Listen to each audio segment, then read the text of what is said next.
He told me to turn around so he could cuff me on my own porch. I told him to try, and to be ready for an assault on a federal officer charge. Have you ever been forced to prove you belong at your own front door, in the one place that's supposed to feel safe?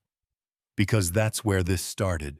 It was one of those gentle afternoons that makes a new house feel like a reward, sun drifting across the hydrangeas, the mower lines still crisp on the lawn. My sandals tucked under the chaise while I tried to finish chapter 7 of a book I'd been chasing for months. Oak Creek looked like a postcard, and for the first time in a long time I felt my shoulders sink in a good way, not in defeat, but in rest, you know what I mean?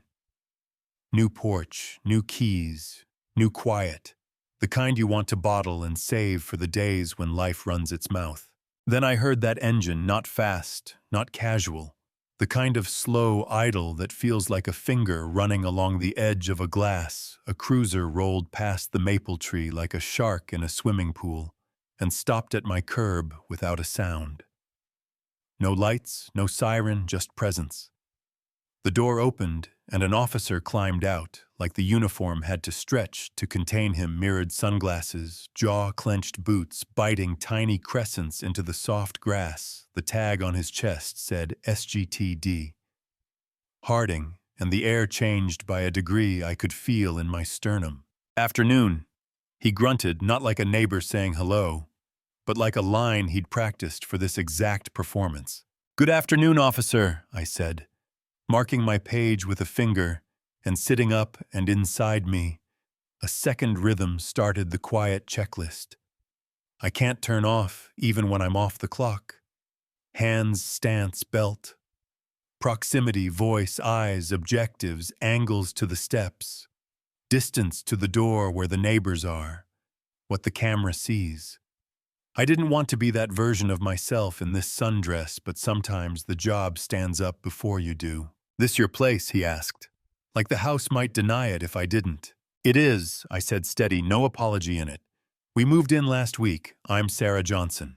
He scanned the porch, the flower pots, my bare feet, my skin, then glanced past me at the house with the kind of contempt that shows up as curiosity on a report. "This is a nice neighborhood, a quiet neighborhood. We like to keep it that way." There it was, the code underneath the code.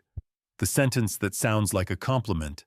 Until you scrape one layer down, I gave him the professional smile I keep for people who think courtesy is surrender. That's why we chose it. It's lovely. "I'm going to need to see identification and proof of residence," he said. "Deed lease a utility bill with your name and this address." "Is there a problem, Sergeant?" I asked, voice still friendly, volume still low. Did someone call something in? "We've had reports of squatters and daytime burglaries," he said, stepping closer so his shadow could climb onto my porch with him. His hand wasn't on his gun yet, but it lived nearby. He wanted the moment to shrink around his belt. He wanted me to move, to scramble, to fetch for him, like the dog he had already decided I was. I took a breath that didn't look like a breath. The birds kept going. The breeze kept moving, but something sealed a bubble of tension that made everything outside it feel like it was playing on a TV across the room. "I can assure you I'm not a squatter or a burglar," I said. "I'm the homeowner." "That's what they all say," he answered, the sneer tucked just inside the words. "Words are cheap. I need papers now." I could feel eyes at the edges. A curtain twitched across the street, where Mrs. Gable had stood 2 days earlier. With a lemon loaf and a welcome smile, the whine of a mower died mid-line in Mr. Henderson's yard. Watchful silence has a weight to it. It doesn't lean in to help, but it leans, and you feel it in your ribs. Maybe you felt it too, if it were you. What would you have done right there? Go inside and bring out a file folder, like it's normal to audition for your own porch. Start filming. Call someone, comply to end it. Refuse because the line has to be somewhere. "Sergeant," I said, and I let the neighborly warmth drain so the legal spine could show. "I'm on private property, not causing a disturbance. Are you detaining me for a specific crime?" A small question with a big consequence, on purpose. On the record. He wasn't used to that. You could see it in the way his mouth tightened. I'm a police officer, ensuring the safety of this community. That's all the grounds I need, he said. Then he dropped the word he meant to say. All along, you look out of place. Out of place, the kind of phrase that's a fire alarm where I'm from, not because of the syllables, but because of the centuries riding on them. What about a woman reading a book on her own porch looks out of place to you?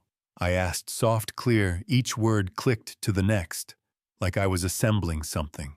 He didn't answer, not directly. He looked around, like the lawns were his jury, like the mailboxes might raise their little red flags for him. Then he did the thing that tells you who a man thinks he is. He unfastened the strap on his holster with a single deliberate click and said, "Last chance papers, or I take you downtown for failing to identify yourself and obstruction." Wait, here's the pattern.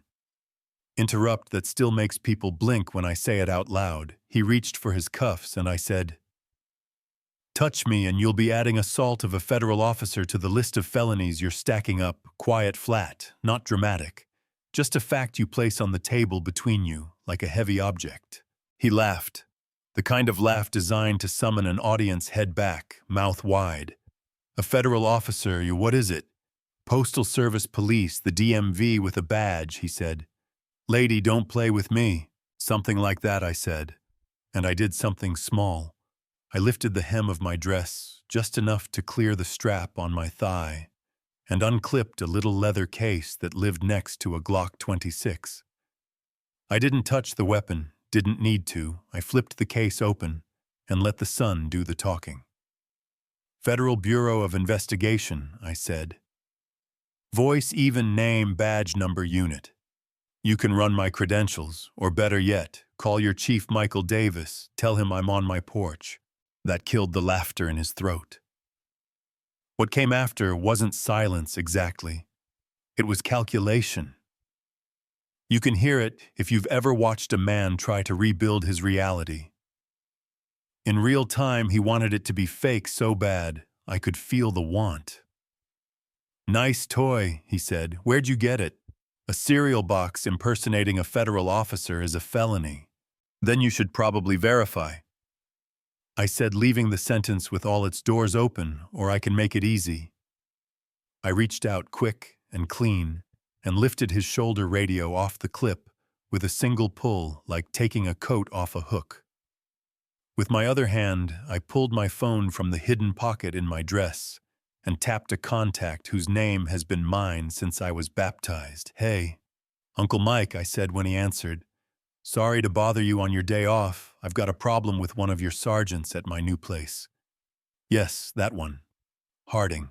His face drained to the color of printer paper for context. "If you don't live here, people don't call Chief Michael Davis. Mike, not in uniform, not out. He's the reason the department started looking like it wanted to be better. He is also my godfather. Life is funny like that. The people who held you when you were 6 pounds can still hold a line when you're 40 and someone is trying to take your dignity at 3 in the afternoon." The dispatcher came through the radio. I still held. "All units be advised. Chief Davis on Channel 1. Non-essential radio traffic." Cease, then his voice filled the burb-level quiet like a courtroom. "Sergeant Harding, this is Chief Davis. Do you copy?" Harding reached for a shoulder that didn't have a radio on it anymore. I offered it back and watched his hand shake when he took it. "Chief, I copy," he said. "Stand down," the chief replied. "No," raised volume. "Just the kind of authority that lands where it needs to. You will not move, you will not speak to Agent Johnson. You will wait for my arrival. Internal Affairs is en route. Do you understand?" Harding tried to push a word into the space and the chief bulldozed it. "Do you understand?" And the answer came out small. "Yes, sir." I hung up, slid the phone away, set the radio in his palm, walked back to my chair and opened my book like the day had returned to its original programming. Yeah. That happened. Pattern interrupt, right? The bully freezes on the lawn, and the woman he tried to shrink goes back to Chapter 7. Those minutes before the cars arrived, stretched like wire. Officer Miller, the rookie who had been planted in the cruiser until the wind changed, stepped out and stared at a spot halfway to the horizon, like he was trying to line up his insides across the street. The audience grew at the windows. This is the part where you can feel a neighborhood testing itself. Will we hide behind the glass and pretend we didn't see? Or will we step out into the heat and decide who we want to be? 2 sedans pulled up without a fuss. Suits got out with clipboards and faces that said "Internal Affairs" without needing a caption. Then the chief himself rolled in off-duty, clothes on duty, gravity. He didn't look at me first. He looked at Harding like a surgeon. Looks at tissue he already knows is coming out. "Sergeant," he said, "my office now. The IA team intercepted Dale Harding. Administrative leave pending investigation into multiple conduct violations. Surrender your weapon and badge." And that small badge came off a chest that had been too big for the uniform a minute earlier and slid into a clear bag like it knew where it belonged. On my porch, the chief's face softened. The lines around his eyes turned back into the ones I know. "You okay, kiddo?" he asked. "I'm fine," I said, and I meant it, because sometimes you're not fine, but today I was just trying to finish this chapter. He shook his head, jaw tight. "I watched your feed, I'm sorry." "It's not your apology to give," I answered. "It's his. It's my responsibility, though," he said, looking up at the small dome tucked under the Eve camera. "Got it all. HD video and audio cloud backed. His dash cam has audio too." His body cam was off for reasons he'll invent later. One of the IA suits lifted a hand for the evidence chain, and I pointed to what was his and what was mine. The relief in their shoulders was visible. Evidence is oxygen when people have been shouting, "We don't need to breathe." Here's the twist you might not see coming. If you only know this story from the porch, the chief wasn't moving fast because of me. He'd been moving for months. Harding wasn't a one-man show. He was part of a clique that called themselves the Gatekeepers, like they were medieval nobles guarding a bridge. There were sealed warrants waiting for the right spark, text messages from that morning, where he and 2 other sergeants complained about undesirables moving into affluent neighborhoods, and Harding wrote time to go lay down the law. He drove to my street to make an example. He volunteered to be the example instead. The radios on the dashboards started to hum, dispatchers coordinating simultaneous raids on 2 addresses, while the rookie stared at his shoes like they might give him better advice than his training officer had. The chief called him over. Voice low, but not soft.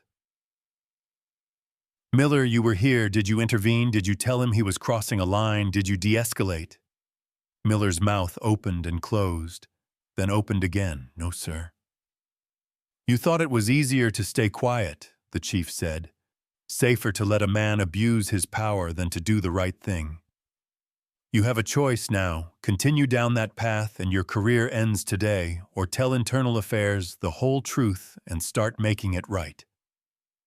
Miller looked at Harding, being walked to a sedan, with his badge in a bag, then at me, then at the chief. "I'll give a full statement," he said. And I heard something like a spine click into place. "If it were you, would you do it? Would you break with the person who controls your schedule? Your evaluations, your safety on calls, would you say the quiet parts out loud, because the louder parts were wrong? If you're still here, stick around, because what happened next will blow your mind." The dominoes went fast, once gravity knew which way to pull. Internal Affairs.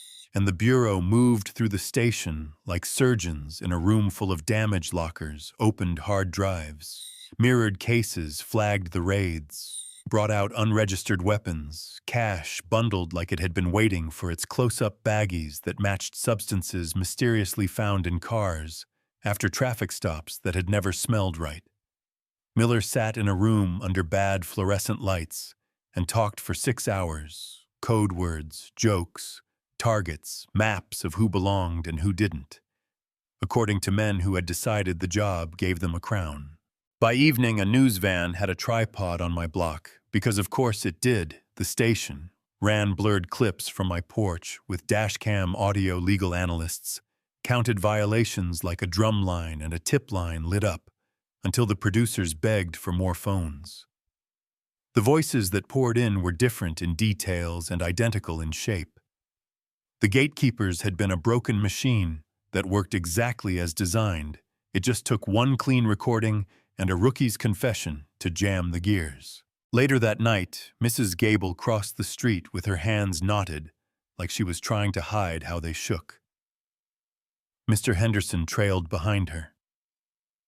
"Ms. Johnson," she said, "we're so sorry we watched, and we didn't do anything. We were scared, I understand." I told her because fear is a professional liar, and it sounds like common sense when it talks. But the investigators will want witnesses, and I hope you'll tell them what you saw. "We will," she said. And something unhooked in her shoulders like a coat she didn't need anymore. In the days after the U.S. attorney unsealed an indictment that moved names from rumor to record, the department invited oversight that wasn't for showcases were reopened. Some tossed out, some repaired, training, changed from a checkbox to a consequence. The officers who had hated the gatekeepers quietly found their voices. Some were promoted, some were shown the door, some resigned, when accountability stopped feeling theoretical. It wasn't clean. It wasn't quick. It was necessary, and if you've lived anywhere long enough to see a system protect itself, you know that necessity is the only lever that moves real weight. A month later, Oak Creek threw a block party on our street like the town needed to say out loud that we belonged to each other again. Tables lined the asphalt. Kids chalked galaxies on the pavement. Somebody argued about barbecue like a Supreme Court case. Mrs. Gable sliced a cake that said, "Welcome home," and made me take the first piece even though I told her it wasn't about me. Mr. Henderson shook my hand and said something that stuck. We were living in a cage and didn't even know it. We thought keeping quiet kept the peace, yeah. That landed. The chief showed up in jeans, and we stood in the shade watching a version of this place that looked like it was breathing on its own. "Looks different than last time you were here," I said. "A world of difference," he answered. They took plea deals, they turned on each other when the badge stopped being a shield.